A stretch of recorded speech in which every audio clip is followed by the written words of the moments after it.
अस्सलामुअलैकुम दोस्तों, मैं हूं मोहम्मद नौशाद कासमी तारापुरी। आप देख रहे हैं यूट्यूब चैनल नौशाद टीच। आज की इस वीडियो में हम जानेंगे स्कूल या मदरसा कायम करने से पहले क्या क्या इक़दाम करने ज़रूरी हैं। आप मदरसा कायम करें या स्कूल, तजर्बात के बाद मालूम हुआ इसके लिए 4 चीज़ें ज़रूरी हैं। नंबर 1, ट्रस्ट या सोसाइटी का रजिस्ट्रेशन। दूसरे, ज़मीन का इंतज़ाम। तीसरे, तामीर। चौथे, मान्यता। तीनों चीज़ें इम्पोर्टेंट हुआ करती हैं। इनके नियम क्या होंगे, क्या प्रोसेसर होगा, सबको हम तरतीबवार समझेंगे। आज की इस वीडियो में हम डिस्कस करेंगे ट्रस्ट या सोसाइटी के रजिस्ट्रेशन से पहले क्या क्या सावधानी बरतनी ज़रूरी है। एक वीडियो हम बना चुके हैं NGO के उन्वान से।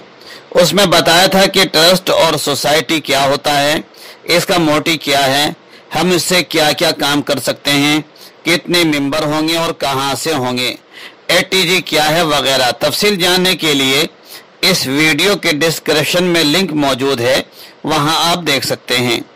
अब हम आज की इस वीडियो के असल टॉपिक की तरफ आते हैं। ट्रस्ट या सोसाइटी के रजिस्ट्रेशन से पहले हम ये सोच लें और खूब सोच लें कि जिनको हम मेंबर चुन रहे हैं कि वो फ्यूचर में कोई मसला तो खड़ा करने वाले नहीं हैं। ये हकीकत है, गैब का इल्म सिर्फ अल्लाह को है, लेकिन दूर अंदेश होना ज़रूरी है। अगर हमने किसी ऐसे व्यक्ति को मेंबर बना लिया जो फितना परवर, हर काम में इटक डालने वाला कि जी ये काम आपने कर लिया है, हमसे मशवरा क्यों नहीं किया वगैरह वगैरह, इससे तंग आकर आपने सोच लिया कि इसको मेंबरी से बर्खास्त करना है, तो जान लो मेरे भाई ये आसान काम नहीं है। किसी भी मेंबर को रजिस्ट्रेशन से बाहर करने के लिए उसकी मर्जी ज़रूरी है। इसके बावजूद आपने प्रस्ताव पास कर लिया कि हम इनको हटा रहे हैं, मुरादाबाद रजिस्टर ऑफिस में जाकर कागजात लगा दिए। अब वो इधर से उनके एड्रेस पर एक नोटिस भेजेंगे कि आपको फला सोसाइटी से निकाला जा रहा है, क्या आप सहमति हैं। अगर उसने लिख कर भेज दिया कि मैं राजी नहीं हूं, तो फिर आप जानते हैं क्या क्या परेशानी आएंगी। इसलिए मेंबरों का तयन सोच समझ कर करना जरूरी है। दूसरे, रजिस्ट्रेशन में कम से कम मेंबरों की तादाद रखें, इसमें खर्च भी कम होगा। वरना जब सोसाइटी हर 5 साल के बाद रिन्यूअल के लिए जाएंगे तो जितने मेंबरान होंगे उनकी तरफ से एक एक एफिडेविट लगेगा जिसका खर्च होता है। पता ये चलता है कि जितने पैसे आपने रजिस्ट्रेशन में दिए थे उससे ज्यादा पैसे आपके रिन्यूअल में लग गए हैं। सबसे अहम बात, सोसाइटी का नाम सेकुलर हो, कम अल्फाज हों, सीधे साधे हों, वरना स्पेलिंग मिस्टेक के साथ तासुब का भी शिकार हो सकते हैं। एक साहब ने सोसाइटी का नाम बड़ा लंबा चौड़ा रखा, मदरसा इस्लामिया अरबिया फला फला सोसाइटी। एक ने सिर्फ इतना रख दिया, अल-फला सोसाइटी या इंडियन सोसाइटी या अबुल कलाम आजाद सोसाइटी या डायमंड सोसाइटी वगैरह। तो देखिए ये अल्फाज कितने आसान हैं और कम अल्फाज हैं।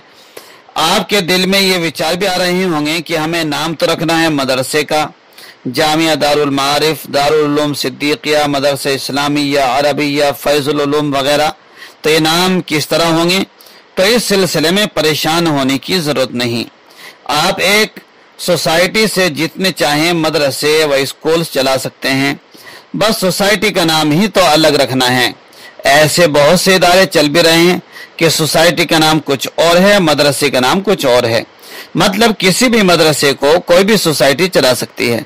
हाँ, इस सूरत में ये बात ज़हन नशीन रखनी होगी कि वो ज़मीन जिस पर मदरसा या स्कूल कायम करना है वो ज़मीन उसी नाम से हो जिस नाम से हमें मान्यता लेनी है, वगरना मान्यता लेने में परेशानी आएगी या फिर उस ज़मीन को लीज पर लेने वाला प्रोसेसर करना पड़ेगा। हाँ, अगर आप चाहते हैं कि हर जगह एक ही नाम हो तो ये बहुत ही अच्छा होगा, लेकिन नाम मुख्तसर और सेकुलर होना चाहिए, जैसे कि अभी हम बता चुके हैं। ये सोसाइटी से मुताल्लिक चंद अहम मालूमात थी। उम्मीद है ये बातें आपके ज़रूर कहीं ना कहीं काम आएंगी। नेक्स्ट वीडियो में डिस्कस करेंगे ट्रस्ट और दीगर उमूर से मुताल्लिक। चैनल पर नए मेहमान हैं तो बराए करम चैनल सब्सक्राइब कर दें, वीडियो लाइक और शेयर करना न भूलें।